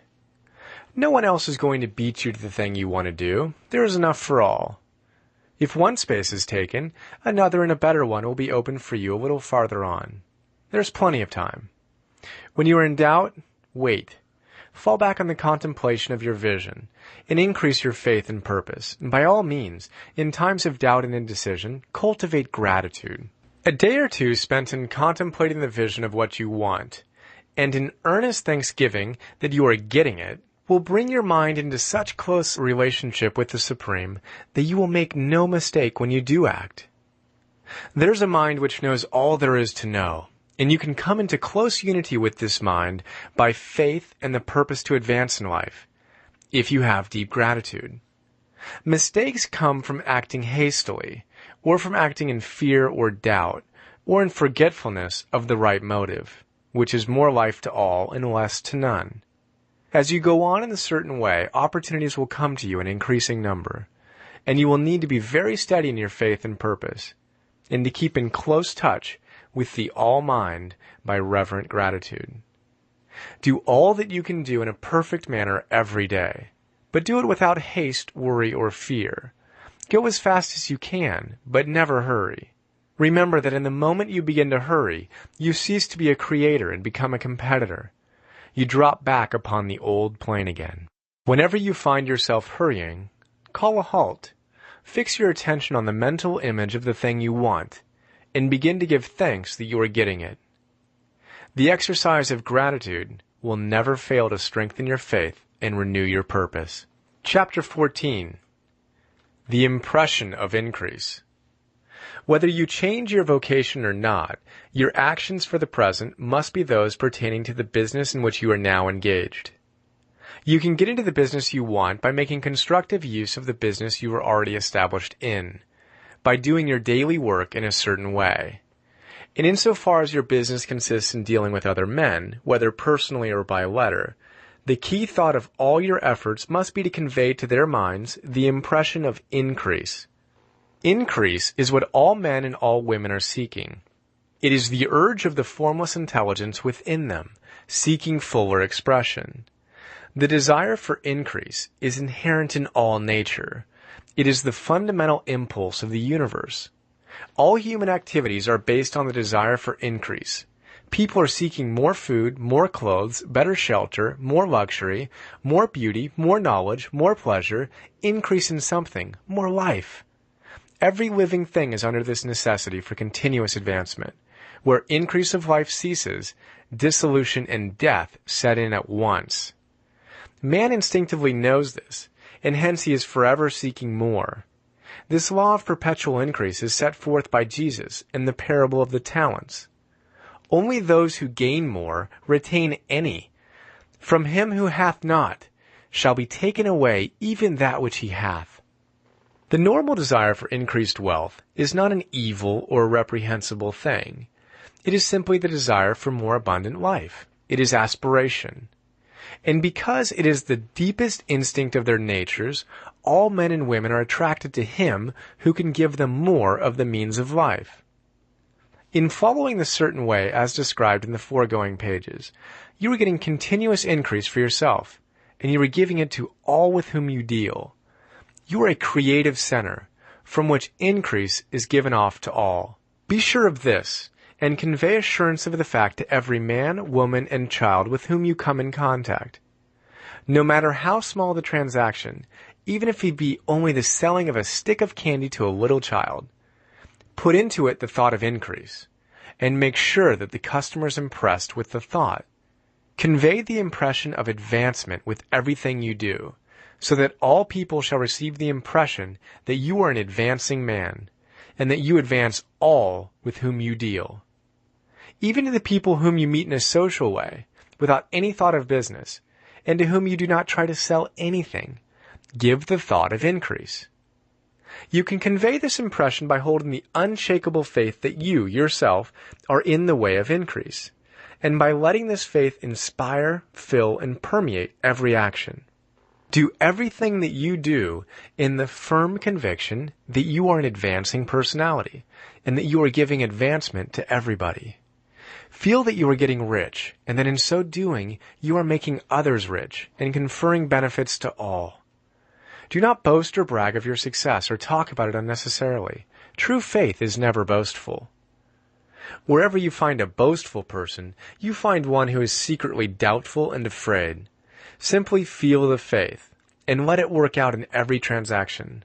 Let every act and tone and look express the quiet assurance that you are getting rich, that you are already rich. Words will not be necessary to communicate this feeling to others. They will feel the sense of increase when in your presence, and will be attracted to you again. You must so impress others that they will feel that in associating with you, they will get increase for themselves. See that you give them a use value greater than the cash value you are taking from them. Take an honest pride in doing this, and let everybody know it, and you will have no lack of customers. People will go where they are given increase, and the Supreme, which desires increase in all, and which knows all, will move toward you men and women who have never heard of you. Your business will increase rapidly, and you will be surprised at the unexpected benefits which will come to you. You will be able from day to day to make larger combinations, secure greater advantages, and to go on into a more congenial vocation if you desire to do so. But doing all this, you must never lose sight of your vision of what you want, or your faith and purpose to get what you want. Let me here give you another word of caution in regard to motives. Beware of the insidious temptation to seek for power over other men. Nothing is so pleasant to the unformed or partially developed mind as the exercise of power or dominion over others. The desire to rule for selfish gratification has been the curse of the world. For countless ages, kings and lords have drenched the earth with blood in their battles to extend their dominions. This not to seek more life for all, but to give more power for themselves. Today, the main motive in the business and industrial world is the same. Men marshal their armies of dollars and lay waste the lives and hearts of millions in the same mad scramble for power over others. Commercial kings, like political kings, are inspired by the lust for power. Jesus saw in this desire for mastery the moving impulse of that evil world he sought to overthrow. Read the 23rd chapter of Matthew and see how he pictures the lust of the Pharisees to be called master, to sit in the high places, to domineer over others, and to lay burdens on the backs of the less fortunate. And note how he compares this lust for dominion with the brotherly seeking for the common good to which he calls his disciples. Look out for the temptation to seek for authority, to become a master, to be considered as one who is above the common herd, to impress others by lavish display, and so on. The mind that seeks for mastery over others is the competitive mind, and the competitive mind is not the creative one.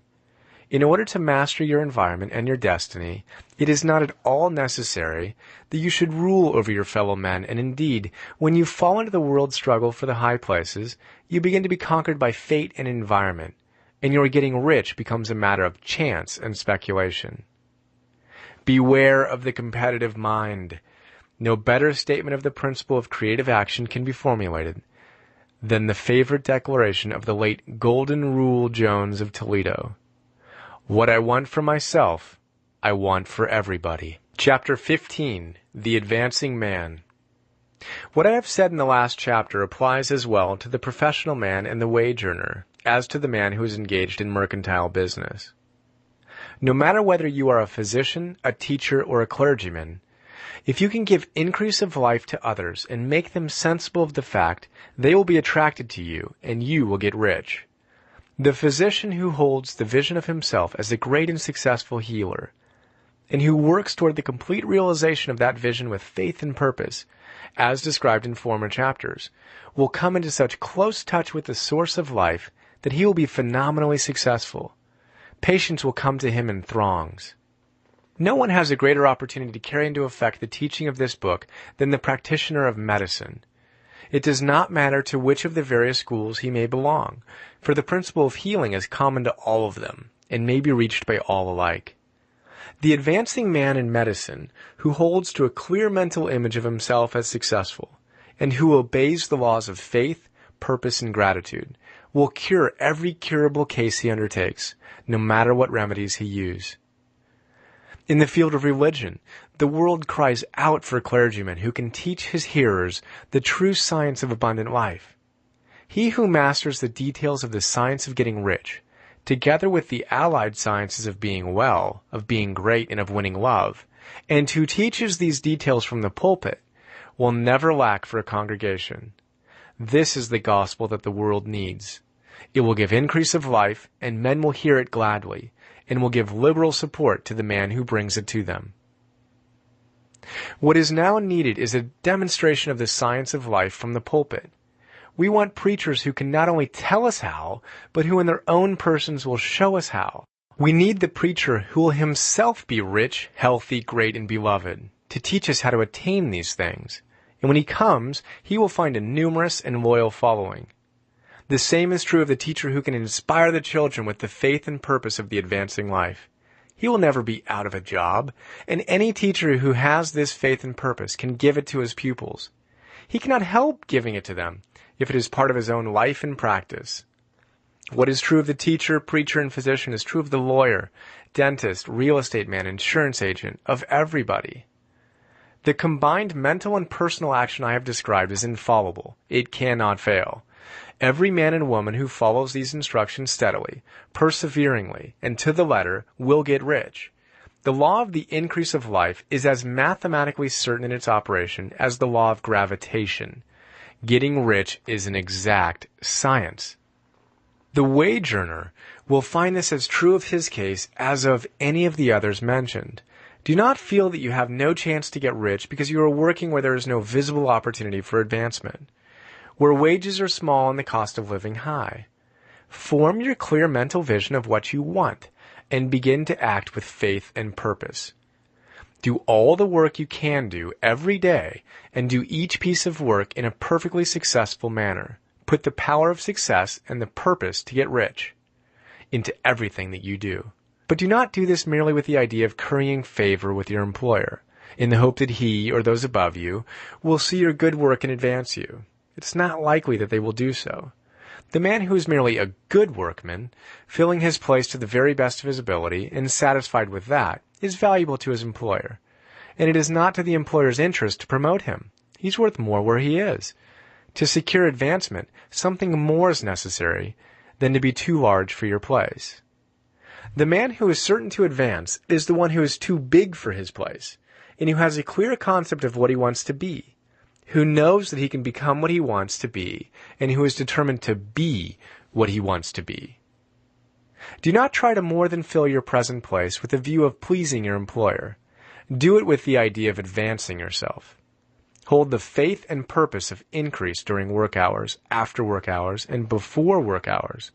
Hold it in such a way that every person who comes in contact with you, whether foreman, fellow workman, or social acquaintance, will feel the power of purpose radiating from you, so that everyone will get the sense of advancement and increase from you. Men will be attracted to you, and if there is no possibility for advancement in your present job, you will very soon see an opportunity to take another job.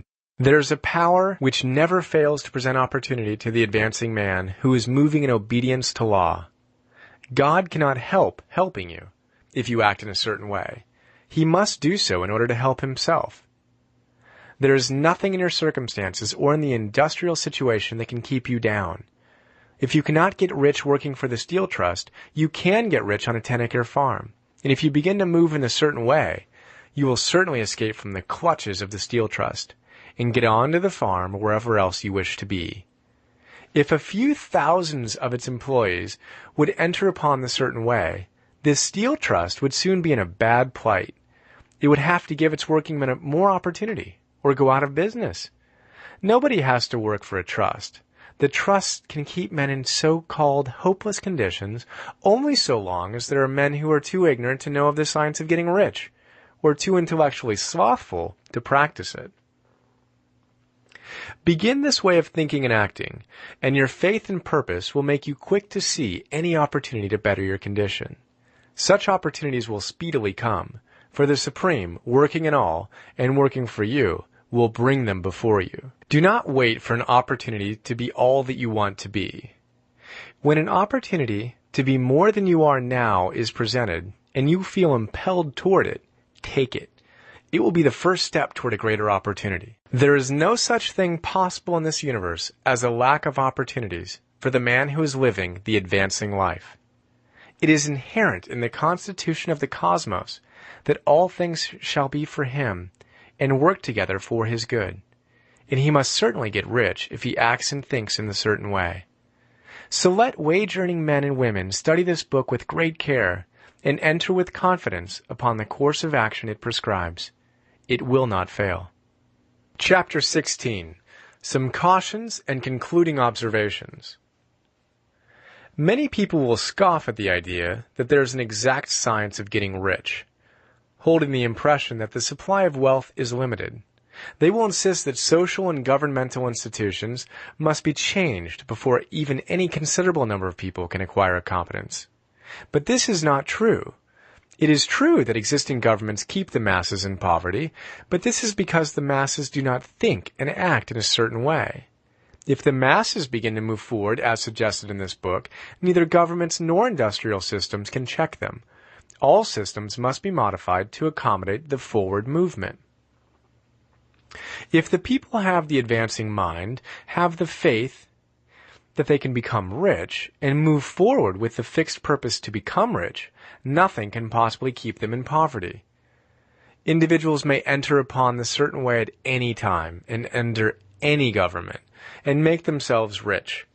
And when any considerable number of individuals do so under any government, they will cause the system to be so modified as to open the way for others. The more men who get rich on the competitive plane, the worse for others. The more men who get rich on the creative plane, the better for others. The economic salvation of the masses can only be accomplished by getting a large number of people to practice the scientific method set down in this book and become rich. These will show others the way and inspire them with a desire for real life, with the faith that it can be attained, and with the purpose to attain it. For the present, however, it is enough to know that neither the government under which you live nor the capitalistic or competitive system of industry can keep you from getting rich. When you enter upon the creative plane of thought, you will rise above all these things and become a citizen of another kingdom. But remember that your thought must be held upon the creative plane. You are never for an instant to be betrayed into regarding the supply as limited, or into acting on the moral level of competition. Whenever you do fall into old ways of thought, correct yourself instantly, for when you are in a competitive mind, you have lost the cooperation of the mind of the whole. Do not spend any time in planning as to how you will meet possible emergencies in the future, except as the necessary policies may affect your actions today. You are concerned with doing today's work in a perfectly successful manner, and not with emergencies which may arise tomorrow. You can attend to them as they come. Do not concern yourself with questions as to how you shall surmount obstacles which may loom upon your business horizon, unless you can see plainly that your course must be altered today in order to avoid them. No matter how tremendous an obstruction may appear at a distance, you will find that if you go on in a certain way, it will disappear as you approach it, or that a way over, through, or around it will appear. No possible combination of circumstances can defeat a man or woman who is proceeding to get rich along strictly scientific lines. No man or woman who obeys the law can fail to get rich, any more than one who can multiply 2 by 2 and fail to get 4. Give no anxious thought to possible disasters, obstacles, panics, or unfavorable combinations of circumstances. It is time enough to meet such things when they present themselves before you in the immediate present. And you will find that every difficulty carries with it the wherewithal for its overcoming. Guard your speech. Never speak of yourself, your affairs, or of anything else in a discouraged or discouraging way. Never admit the possibility of failure or speak in a way that infers failure as a possibility. Never speak of the times as being hard or of business conditions as being doubtful. Times may be hard and business doubtful for those who are on the competitive plane, but they can never be so for you. You can create what you want, and you are above fear. When others are having hard times and poor business, you will find your greatest opportunities. Train yourself to think of and to look upon the world as something which is becoming, which is growing, and to regard seeming evil as being only that which is undeveloped. Always speak in terms of advancement. To do otherwise is to deny your faith, and to deny your faith is to lose it. Never allow yourself to feel disappointed. You may expect to have a certain thing at a certain time and not get it at that time, and this will appear to you like failure. But if you hold to your faith, you will find that the failure is only apparent. Go on in a certain way, and if you do not receive that thing, you will receive something so much better that you will see that the seeming failure was really a great success. A student of this science had set his mind on making a certain business combination which seemed to him at the time to be very desirable, and he worked for some weeks to bring it about. When the crucial time came, the thing failed in a perfectly inexplicable way. It was as if some unseen influence had been working secretly against him.